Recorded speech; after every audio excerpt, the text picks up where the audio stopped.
Hey, All right, a I know. northern house and a southern house. Gordon, I know Gordon and Jeff's gone somewhere, and Gordon had his short page or something, so didn't be here. So he promised I'd record it. I said I would. So anyway, before we get started, I wanted to talk about the hog and pig report. Let's talk about feed first, since we're kind of carrying over from the grain side. You know, it's one of those things. Do you wish you did something 2 weeks ago? Sure. It goes without saying, I wish I did. Is it something that's keeping me up at night? No. I'm more worried about the shorts guys getting caught up than I am the feed side. There's just too much of it out there. I do think, and I think it's very fair to say that we've probably, certainly until we start running combines through it, we've taken the 325 type futures off the table. Now, again, I'm not clairvoyant by any stretch. If we end up being above trend when this is all said and done, does it come right back on the table? Very possibly it does. I said before, you know, anything under 350 pre-pollination can be pretty tough to sustain, and that proved to be true. But equally so, I think anything, you know, 440, 450 is going to be equally difficult to sustain, especially right now. If you look at the long-range forecast, other than maybe what the American model is showing, there's not a lot of heat out there, bad heat out there. And as far as we're concerned here, even if you believe the American model verbatim, out in the 11, 16-day period, it doesn't get over here. So we're looking at a pollination window that looks pretty good for us around here. So I wouldn't get too bent out of shape about that. I haven't really had anybody call me, so I don't assume anybody's been out of shape on it. But I'd look at it more as a blip in a weather market than a trend that's sustainable. So, but what it does do is it gives us very clear downside objectives once this thing peters out wherever it does. You know, we can get out, walk the field, say, corn crop's there. So what does that mean? Well, the low back in June was X. I don't remember what, 350 something. I don't even know. Might have got a little below 340, but right in that neighborhood, 350-ish. That should be a real good fall target at that point for us to do. Start looking at things like long some calls, short some puts, something like that. That, you know, if it goes a little further down, put us in the market. Something along those lines would be very easily defined after this thing runs its course. 350 July. That would Not spot. No, December traded to like maybe low 360s, something like that. Yeah, and that'll be so that would be a better number, Jim. 360, whatever it was, should be pretty defined. Is this a big enough deal to do something on the corner we're going to feed to try and as far as value in that? Well, it always is if you don't get yourself option poor. I've always said for years you ought to delineate, but trying to get people to do that, thinking two minds in the middle of a weather market isn't always easy. But I would say yes. I would definitely looking at it and saying, you know, and you're not talking about, you know, 8, 9 cents on a put. It ain't going to change your way of life. And in your case in particular, you know, if you grow a decent crop around here, you know, you can merchandise some of that, you know, based off what you don't use yourself anyway. So, is it a good gamble? Probably, yeah, it would be for you. Looking at the hog and pig report, we've had a positive reaction to it, obviously, mostly on the back end. I would be a little bit careful with that, and we'll explain why here in a minute. You know, when you look at the data, it came in relatively close versus expectation. Turn to it so I can. The only thing that was out of bounds was when you broke the hog weights down to 180 pounders, were well at 113%, well above the average trade guess. Same at the 120 to 179s. After that, you fell pretty much in lockstep with what the USDA thought was out there. The all hog and pig, squint at it, it's a little bearish. The kept for breeding, you don't have to squint at that to see that as friendly. Anytime you miss on the breeding by 1.1%, that's somewhat supportive, and the marking is right on the button. So there really was, now the reason I say to be careful, if you look at some of those intentions numbers, I mean, we all know what intentions are worth, you know. When you see intentions that low, you go, how are you going to get that low when your breeding herd's where it's at right now? You know, so I would put a lot of caution in those intentions, especially if the market, if we start seeing the market bounce some. I would say, if anything, there's some talk, and you guys would know better than me, if there's a black swan in the pork market right now, it's like, what about these sows, these new sows, and PED over the winter? What's that gonna be? As far as I know, we still don't have a magic silver bullet to kill it. I mean, we've learned a lot, we've got some things that help, but is it something that could knock, 2% off? Yeah, it's something that could happen again. I mean, that's the black swan out in the deferred that I'd have to kind of keep my eye on a little bit, is what happens there. But when you looked at this hog and pig report, we sold off hard into it. You gave them a little bit here, threw them a bone on the back end. They've taken it. I think we've talked here, I've talked to you guys in the last several weeks, sent out notices that I'd like to push from 50 up to maybe 2/3 on our hedges. This could be just the opportunity we're looking for to push that up to about 2/3.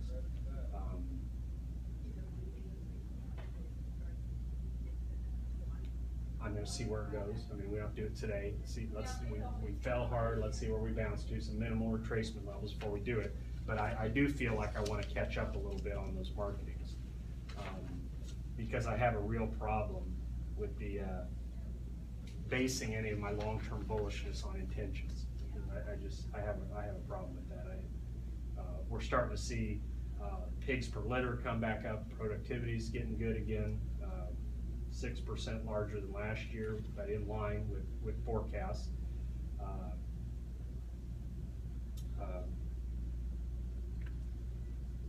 If our breeding herd is indeed just 1% over last year, and productivity is coming back to the levels that we thought, up normal levels of what, 2%, something like that a year, you're looking at more, not less hogs in the future.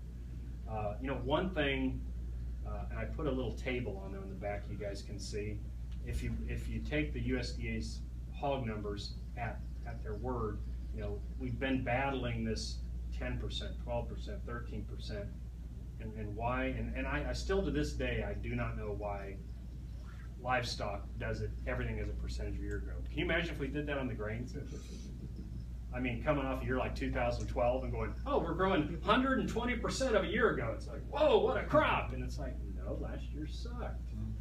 I don't know why we do it. And when you see a table like that, it kind of puts it in a more perspective that, are we up this year? Well, there's no question we are. Is it something we can't handle? If you were to take last year as an anomaly and average 2008 to 2015, we'd be slightly above average over that period. Okay? So it's not as big a production problem as it is the demand side of things. We have to do a better job. We become very much dependent on the export side of the market, and we have to find ways to keep exporting hogs, because you can only force so much pork on people. If this last year has not been a lesson, then it never will be. That you go out to eat steak, you do not go out to eat pork chops. You can only force so much pork on people. Now, you cut the price of a T-bone steak to from $8, $9 a pound down to $4 a pound, and you'll see beef demand go crazy at those levels, because we're going out, to celebrate. But it doesn't happen in pork. The spread, I don't care what the spread was between and how much they can make featuring it, you can only shove so much pork out the door. Although, way off topic, I found the ultimate way to cook pork. I bought you guys seen those smoker grills that run on the wood pellets? No, yeah. You'll throw away your old grill as soon as you get one. I got one that's called Pit Boss. Give them a Menards, and $500. 160 pounds. And I horsed that thing up in my truck myself. I mean, it is heavy gauge steel, okay? It's got a little conveyor that runs from a hopper on the side underneath to a little flame pit about this big. It's ingenious. They have this little flame pit and a temperature gauge on the side.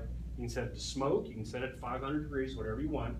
And that hopper pulls to keep the temperature at a constant temperature. it never flames up because, like I said, it's got a little pit like this, and on top of it, it's got a steel shield that's at an angle. And I couldn't figure out for the longest time. I said, why is that thing at an angle? And then I figured it out. You know how one side of your grill is always hotter or colder than the other? By doing that, the right side, or near the heat source, is not as hot, the left side is not as hot as the right, so you get an even, close the lid, flip it at some point, it's done. And the pellets, yeah, it's run by electric. You plug it in to run the auger, starts automatically, flames up, you don't need to light anything. Wow. And the pellets, you can buy applewood pellets, mixtures, hickory, this. My wife she doesn't like meat all that much. She eats it, but she doesn't like everything I cook on. She goes, the best brats I've ever had, those are the best pork chops I've ever had, the best steaks I've ever had, and they are. Juicy. And you know, a lot of guys have a grill and a smoker. You keep it on smoke, you can smoke it. I smoked a pork loin for almost 3 hours, and she hated it. And my kids loved it. She hated it because it was so tender. You know how in your mind, you know what a pork chop's like, right? You have to stab it to get it through, right? This stuff was like this, like a undercooked fillet or something. You know, you could move the meat like this. She goes, "It's not done." I said, "It's 145 degrees. It's done." I said, "What it is, you've never eaten a pork chop like that before." And of course, you know, I cut them about 1.5 inches thick. Get one. Wow. Best thing ever. You'll throw gas grill gone, charcoal grill gone, Smoker gone. So smoker gone. How big, physically big? Oh, it's Well, the grill is about this big, and then the hopper sits over here, and it's about that big and about that deep. You just they sell these 40-pound, I think, bags right there at Menards too, different flavors, and pour it in there once in a while when you need some more. That It's like green 20 egg, isn't it kind of a smoker? It's the same thing, I think, except one of those they want like $1,000 for. So this is considerably more.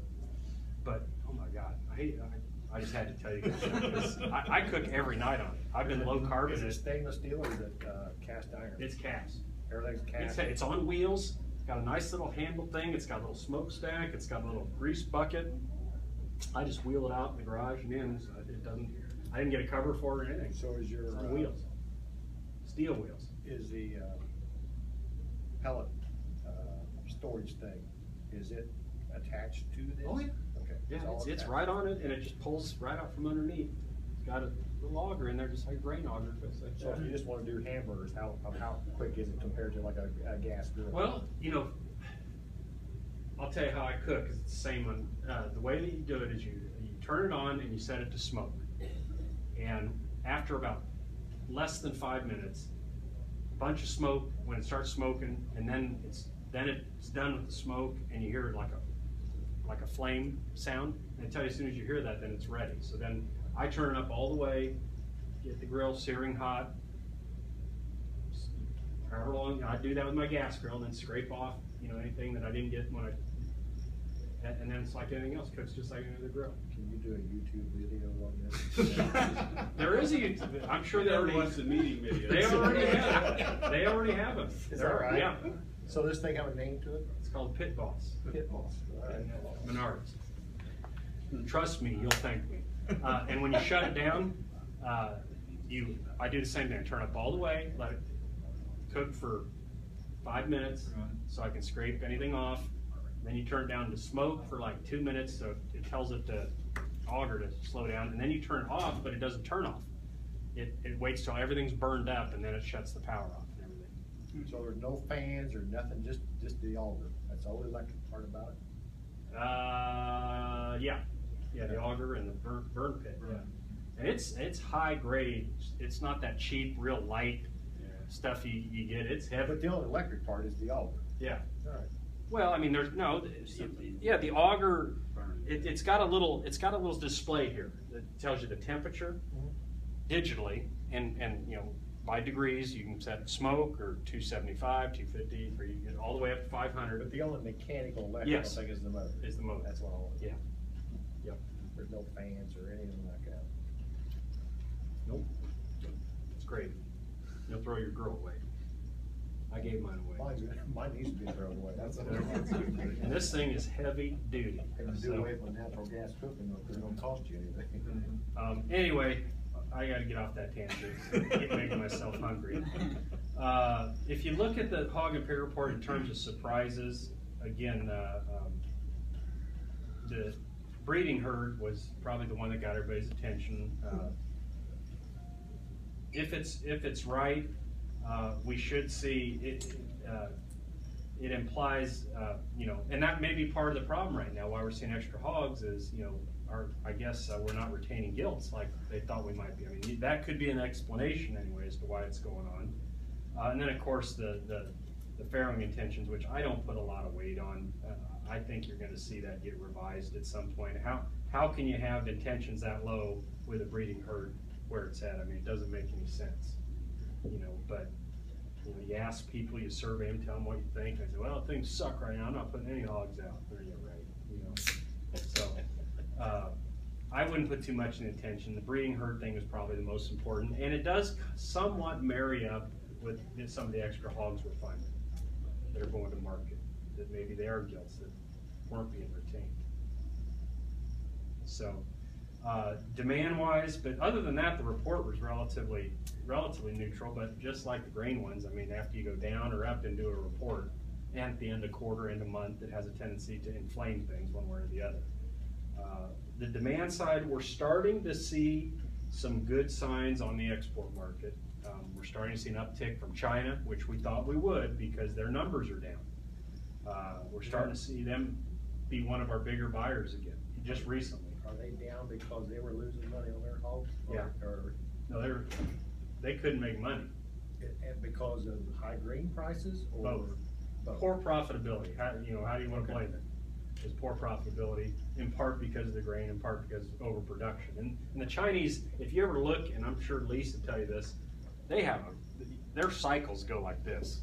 They swing wildly. I mean, because you have so many producers. It's still 60% backyard producers, and they have the ability to say, quit feeding them. We're not gonna do it. Kill it and don't replace it. They can do that real easy over there, whereas we can't. Structurally, we're not set up that way. So they're in a downswing right now. Ultimately, it'll swing back the other way. But we're hoping, at least as an industry, we're hoping that some of these inroads with Smithfield and their Chinese overlords now, whatever you want to call them, that it creates some opportunities over there, and it should. I mean, because how does a trade deal, this TPP stuff, how does that affect? Well, I mean, anything that you know what NAFTA did for us. I mean, in Mexico, crying out loud, that market was almost nothing compared to what it is today. If you've got a product that you can produce more efficiently than others can, then free trade's your best friend. If it's the other way around, you hate it, which is why our labor unions hate it, because labor's cheap over there. But cents per pound raising pigs, we do a pretty good job, so it should be supported. Now, is it going to be right away? Or NAFTA was what, 93? Was it something like that? It's during Clinton. That's one thing. At least Clinton did NAFTA. Of course, you talk to the Democrat, damn NAFTA, that'd be the one thing he can't stand. If you ever get him to downtrod Clinton, that'd be the one thing he might do. But it should be supported. It should be. And to be quite honest, I mean, the cynic in me like to see something from our politicians do something at this point, unless they're just going to let the Supreme Court decide everything for them, which may be where we're headed. But if you look at the weekly and monthly export, we're starting to see some good signs there. Cold storage report at the end of May was last Friday, I think, somewhere in there. Plenty of pork to chew on, though. 13.5% higher than a year ago, and that in itself doesn't scare me because of last year's situation. But it's 14% more than the 5-year average. So no matter how you want to dissect that number, we've got more pork than we need right now. We've got to figure out ways to move it. We did see a decline of 7% from the previous month, which is normal for that month. The thing that kind of scares me about pork going forward is the guy in the driver's seat, which is the ham market. We've got a lot of ham. 34% more than the 5-year average, 43% higher than a year ago. And the ham is the one that typically saves us after the summer market. So, you know, because you need the ham for the holidays. And with that much ham, I just don't see pork cutouts doing well. I really don't. I don't see a lot of upside risk. I don't see a lot of tremendous downside risk either. So that means I think you're going to have to see something happen on the good side. In the export market, we're going to clear some of this stuff out. It also means if you want to look at prices, you know, it's still a seller's market. It's probably liable to be a seller's market for quite some time. We're probably 12 to 18 months away from starting to see beef competition heat back up again on us as well. Seeing a lot of cows being retained. You know, they've got, you know, best pasture conditions they've had in years down there. They really broke some long-term droughts down there. And at these prices, what are guys going to do? You know, they're gonna start producing beef. So, you know, we've got the other side of the coin. We always have competed more with poultry. How does this? What happens? You know, this fall if the flu gets into the broilers? I've heard there's all kinds of theories out there, nothing proven yet. One of the theories that seemed to hold water to me. First of all, it's difficult for me to believe that you can infect all those egg farms without doing broilers. Same protocol, same everything. The best theory I've heard that they're throwing out there is that the birds have to be a certain age before they get really susceptible to the disease. And they think that since the broiler market, you're sending young chickens out, that they're just not getting to that threshold to be affected. So, you know, when we get the flyback this fall, it may have no impact on the broiler market. It may be more on the egg side again.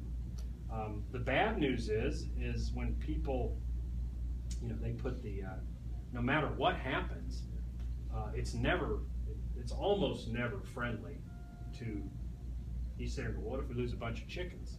Well, the problem is the chicken market's 33% of their output gets exported. And when people ban you, that just dumps it right on the domestic market. And we've already seen that. We're having trouble moving poultry as it is.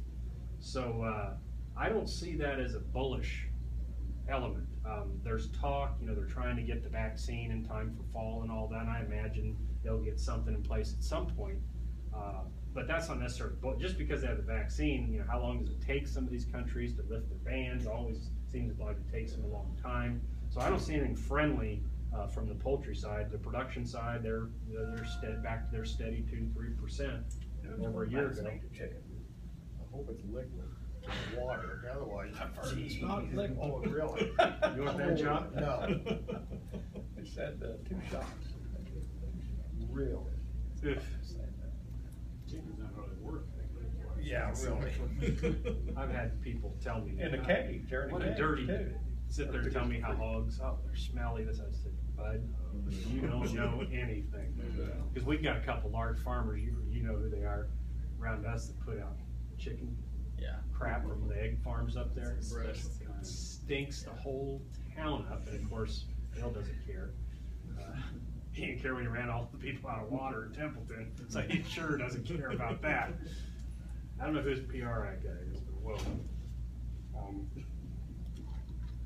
Anyway, so, you know, I guess in a nutshell, I'd like to push our sales up a little further. I think mid-April's far enough out into the future for us to peak for now. You know, ask me again in September. You know, October starts to get cold, see what's happening there if we don't go a little further. But for now, I think you want to be heavier now, and the questions of PED, the questions of is demand getting better and all that, the seasonality of the June forward of 16 time frame. That doesn't mean we're scot-free at all. I mean, if now this breeding number, if it's right, would suggest there's some restraint going on in the hog industry. If you look at, you know, we've talked about kill capacity and exceeding capacity and all that, which at the earliest wouldn't come until probably 2017, and they've got some plants coming on that hopefully will help with that a little bit as well. So I think we're kind of we've kind of fallen into a little bit of a groove. I think the lows we've seen recently are pretty good lows based on economics, based on demand maybe coming back a little bit. But I think you have to, like whack-a-mole, you see those rallies, you got to hit them in the head a little bit. And so if we're 50, I'd like to pump it up another 16% or so for that whole time period out to the end of, or the middle of April 16, up to that level, and then maybe sit tight for a while and see what happens through the summer and fall before we do much more. What would make you step into some feed coverage, take some bad crop condition reports? I think at some point you'd have to look at heat. I think it's going to have to be heat. If we see forecasts that look more reasonable for heat at the wrong time, of course, you're talking now, it's a real delicate game because that heat better get here in a hurry because you're going to have corn getting at and through pollination in a hurry. I guess if I saw something like that, Robert, you'd start saying, what price do you want to defend? Probably the same price I'd like to sell. Anything over 440, 450. I would probably tell you this, if and when you do it, if when we do it, and I didn't recommend this, you remember in the scary years, I think you look at vertical calls at worst, where you buy a 450 and maybe sell a 5. Something very limited in nature, in terms of how high of coverage you need. You don't need $6, $7 corn coverage. You just don't. So I wouldn't, rather than go out and spend a bunch of money on a 440, 450, I'd probably offset that a little bit by maybe selling a call, maybe cutting the premium in half, something like that. What do you think about meal basis moving through the rest of the summer, August, September? The basis, now of course Indiana's kind of in its own little world, but if you look at basis as a whole, it's been under pressure. Meal basis has. Out west it's been under, Illinois has been under. You're talking 15, 20, I think it went 15, 18 this week out in Iowa, Minnesota, under. Oh yeah. Oh, wow. They've been under for a long time, but they did have a little bounce up to, I think I saw 10, 5 under, something like that. I think Illinois published 13, 15 over, something like that. Start trucking. More trucks. Exactly. And you guys are still in the 30? Mid-20s. Mid-20s, okay. Yeah, for August 7th. I don't know how much cheaper it's going to get than that. I really don't, because I just don't know if it's going to get a lot cheaper until the new crop comes. So I don't think it's going to get a lot more expensive, but I don't think it's going to get a lot cheaper either. Crush margins are still really good, and as long as crush margins are good, they're going to keep crushing. But the reason, they've had difficulty. Now this rally's helped a lot. A lot of guys have doubled their coverage. Processors have doubled their coverage of what they had on. I've said for a long time, anybody holding beans right now, cash beans, doesn't understand the market or doesn't care. One of the two, because it's stupid to have cash beans still. You could have got 25, 30 over months ago, 9 months ago, and 30 at a premium versus July futures, August futures. So they just don't understand. They can still be long board. Could have bought August, July futures at a discount if they wanted to. But, so you're talking about very, very tough hands right now, strong hands. And these guys probably aren't going to get rid of the beans until August, September, until they know their bean crop, especially now. Yeah. With the water and even guys who have decent looking beans are, yeah, but the molds and the nodes and the this and the that and all that. And I'm not saying they're not right. I'm just saying that uncertainty. You can go out and walk a cornfield in late July and feel pretty good about yourself, or bad, whatever the case is. But you can't do that with beans. So we're pretty tough holders. Moving into a season where these plants are starting to take some downtime too, and shut down for a little while, might decrease it something. Yeah. Any reason to book that bean meal basis out through the Indian crop year? Just Well, take it as a if somebody's asked me, I'd say you got $10 of risk either way. Either way. not So- 40. Not 40. No, if you just sit there and you say, hey, I've paid 40, I'm just going to pay 25 and it's over. Maybe it'll get a little cheaper, maybe it won't. Maybe it'll get a little more expensive, maybe it won't. A rally though, this rally will add additional soybean supplies on the market. You know, so when they have more beans, it makes it easier. You know, they're gonna have more to crush. So I think that's why you're seeing the weakness that you are in the West right now, because they're moving beans out there particularly, because those guys feel great about their crops. They're seeing this as manna from heaven right now. All these guys that got caught holding old crop, Yeah. you know, Bailing them out. really bailing them out, if they sell. But if you're at where you're at on your hog hedges and gonna add to them, then you wanna protect the market. Yeah, I mean, Robert, you know, what triggers that? Yeah. You know, and I think it's heat, or a big change, you know.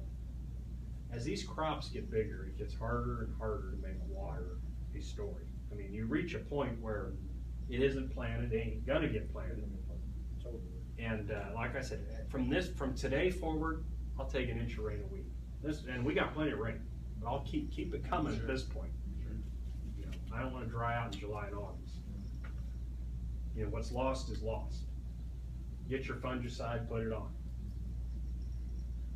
You know, I would think you'd be crazy not to put fungicide on this year. Crazy. Oh, soybeans? You get cross field. Well, I've seen some really good side-by-sides on that in years like this. I mean, it can be 15, 20 bushels an acre. And it only takes 2 or 3 to pay for it. Yeah. Easy. So, anyway, yeah, I'd like to bump it up. You know, as always in the summer, you have to be on guard for something like that. And if it happens, it happens. It can happen just as quick as this water thing did. You know, all of a sudden both models agree and there's heat coming in, and hey, let's scramble and grab a little vertical call protection to give us some peace of mind.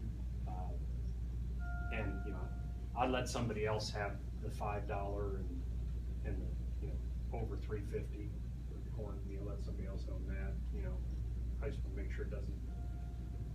I don't do something stupid later on.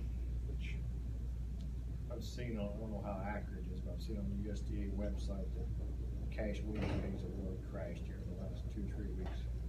Is that a function of supply of them, or is that more price though? Cash wheat pigs has crashed. They're in the low teens. Yeah, so what's going on there? Any thoughts? You're selling into the East. I know. The delivery time is as bad as it's gonna get likely for the year. But I just didn't know if there's more supply of them right now. I mean, the only one I look at is United's pig site. I haven't heard anybody talking ton of about them on there right now. problems placing pigs. You know, that For were. sale. There's a tremendous amount on there for sale. Have you? I haven't heard one person though talk about problems Oh, I don't getting know. rid of pigs. Maybe, I don't know if it's like you said, just the seasonality of it. $18, $19, I would think there'd be a problem getting rid of them. Find somebody want, or if you want to let go of it, that. And there's a decent margin in it, you know, $15 a week. Oh, yeah. Yeah. I wonder if it's not, you know, I think some of the elevated prices, really, there was no margin at that point, was because guys had commitments and they just didn't have pigs. Right. Yeah. And I think with sow productivity getting back to normal, it's kind of a more normal wheat market. There's not guys saying, well, I'll just pay whatever it takes, cause I got a basis contract I gotta Right. fill. I got a building contract I got to do. Yeah. But I just didn't know whether or not, if the supply was much greater than the demand, and why was that?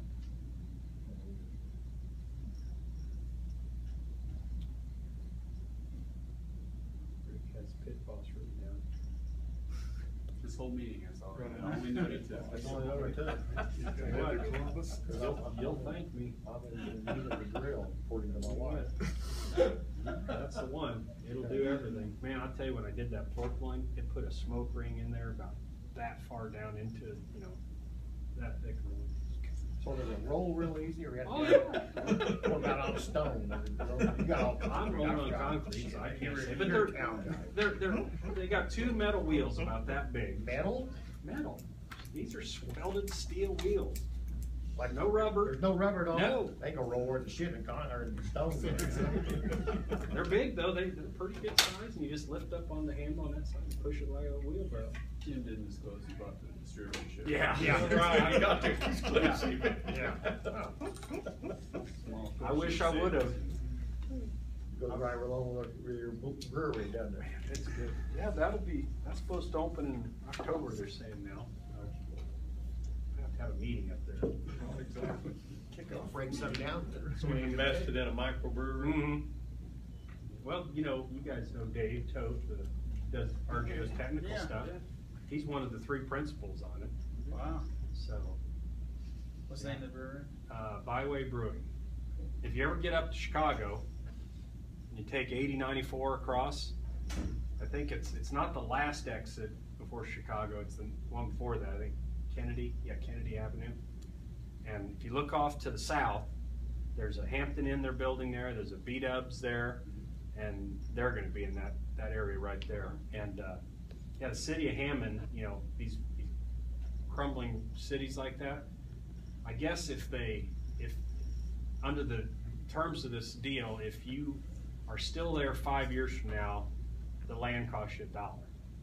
Oh my goodness. Wow. Because, they tear down garbage and they trying to get people to put, and it's nice up there. They got about 5 Courtyard by Mary, nicer type hotels across the street. They got across the expressway, they got a multiplex softball diamond. So, it was a good tie-in for all the beer drinking softball players. And so, yeah, it's exciting. I can't wait to see it. I visited the New Holland Brewery Company up in Holland, Michigan.